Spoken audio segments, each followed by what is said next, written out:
Cedar Rapids police are watching the Taylor neighborhood extra closely tonight. A growing number of disturbances there, including this scene last night, has many residents now calling for action.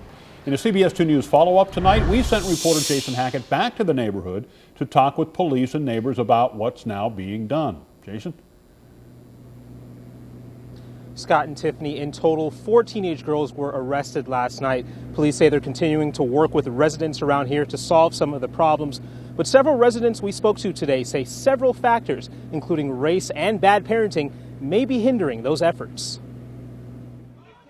Scenes like this have become a growing concern in the neighborhood around Taylor Elementary. I'm committed, the school is committed, and the Taylor Neighborhood Association is committed to successfully resolving this. Chief Wayne German says adding patrols since mid-July had been cutting down on incidents in the area until Tuesday and Wednesday, when a total of 5 teenagers were arrested. Those arrests continue a trend. The ones being arrested are not from the Taylor neighborhood. They're not even from the southwest quadrant.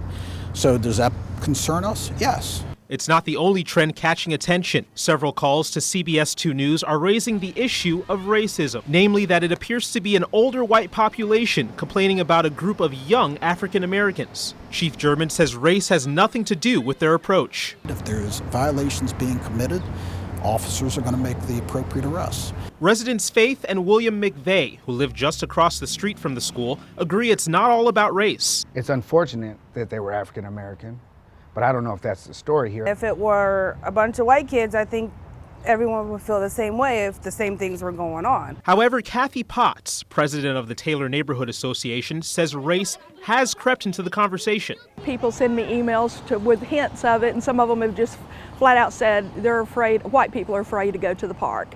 So how else could you take that other than racism? But in the face of these issues, Potts says it's about finding solutions. A list of suggestions gathered by residents include building a juvenile hall, finding parents for unattended teens, and more citywide youth programs. Potts and other residents say ultimately it comes down to parenting. Parents are the key to making our neighborhood safe. If people would take more active role in raising their children, people would be able to live in peace in their communities.